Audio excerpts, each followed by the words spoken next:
এই নতুন বছরটা আমরা যেন বেশি বেশি আল্লাহর শুকরিয়া দিয়ে নতুন বছরটাকে সমৃদ্ধ করতে পারি, বেশি বেশি যেন আল্লাহর ইবাদত করতে পারি। নতুন বছরে আমরা শপথ নেই আমরা যেন অন্তরে হিংসা লালন না করি, বিদ্বেষ লালন না করি, আমরা নিজেরা যেন কাদা ছোড়াছুরি না করি, আমরা যেন মিলেমিশে একসাথে একাকার হয়ে যাই। আল্লাহ তুমি কবুল করো, আমরা পড়ি আমিন। 60টা জিনিস মানুষ মরে যাওয়ার পরে তার কবরে পৌঁছতে থাকে। ইন্না মিম্মা ইয়ালহাকুল মুমিন মিন হাসানাতিহি বা'দা মাউতিহি, মানুষ মরে যাওয়ার পরেও যে 60টা জিনিস তার কবরে পৌঁছায় তার মধ্যে একটা হচ্ছে মসজিদান বানাহু, সে যে মসজিদ বানিয়ে গিয়েছে ওই মসজিদের সওয়াব। সুবহানাল্লাহ পড়েন। আপনি টাকা দিয়ে মসজিদ বানিয়ে দিলেন, ওই মসজিদে মুসল্লিরা নামাজ পড়ে, রোজাদাররা এসে ওখানে ইফতার খায়, তাহাজ্জুদ আদায়কারীরা তাহাজ্জুদ পড়ে, তাদের সওয়াবের কমতি হবে না, কিন্তু তাদের সওয়াবের একটা পার্সেন্টেজ সওয়াব যে ব্যক্তি মসজিদ বানালো তার আমলনামায় আল্লাহ ঢুকিয়ে দেয়। সুবহানাল্লাহ বলতে পারলেন না? হে নামাজি আমার ঘরে নামাজ পড়ো আজ, দিল মে তোমার চরণ তলে হৃদয় যায় নামাজ। হে নামাজি আমার ঘরে নামাজ পড়ো আজ, দিল মে তোমার চরণ তলে হৃদয় যায় নামাজ। পড়েন আল্লাহু আকবার। কি সুন্দর লিখেছেন কাজী নজরুল ইসলাম। কাজী নজরুল ইসলাম খুব সুন্দর করে বলেছেন, মসজিদেরই পাশে আমায় কবর দিও ভাই, ঠিক কিনা?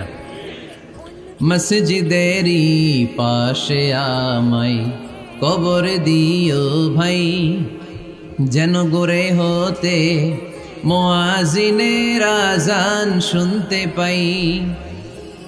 আমার গোরের পাশে দিয়ে ভাই নামাজিরা যাবে, পবিত্র সেই পায়ের ধ্বনি এ বান্দা শুনতে পাবে। গোরা যাব হতে গুনাহগার পাইবে রেহাই, মসজিদেরই পাশে আমায় কবর দিও ভাই। কত মানুষ নামাজি ভাই মসজিদাঙ্গিহীনাতে,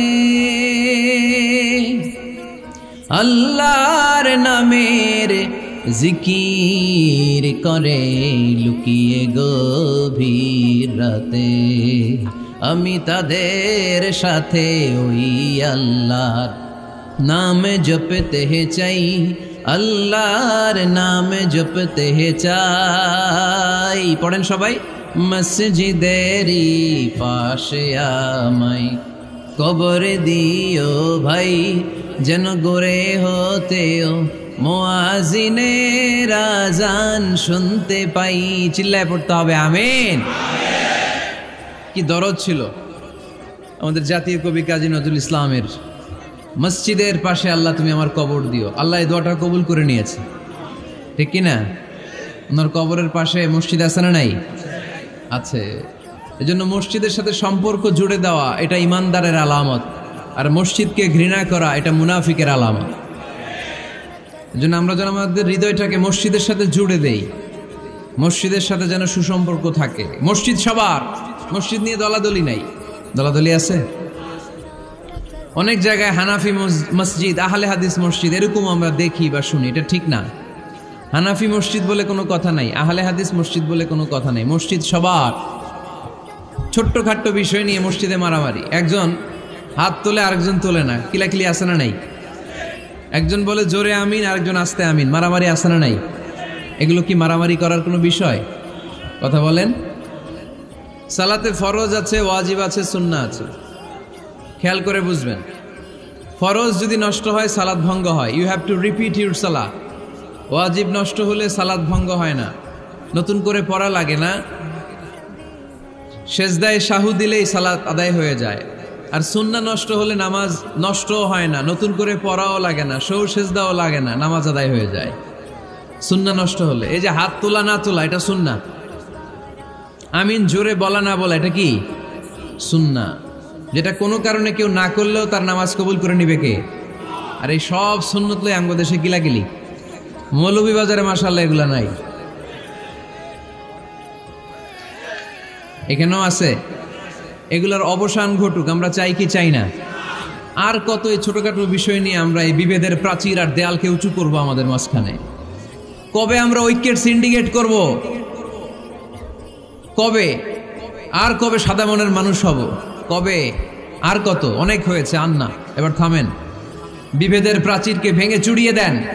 ঐক্যের এমন সিন্ডিকেট করতে হবে যাতে কোনো অপশক্তি এই ঐক্যকে ভাঙতে না পারে, বানচাল করতে না পারে। চিল্লায় বলেন ঠিক কিনা?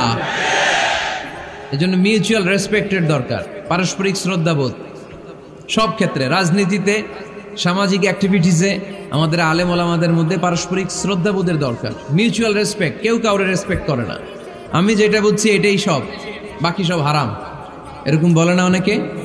এরকম যেন না করি। তাহলে মসজিদ সবার, মসজিদ আল্লাহর হাবিব সাল্লাল্লাহু আলাইহি ওয়াসাল্লাম খ্রিস্টানদেরকে মসজিদে ঢুকতে দিয়েছেন, আর আমরা মুসলমান ভাইয়ের জন্য মসজিদে তালা ঝুলাই দেই, আছে না নাই?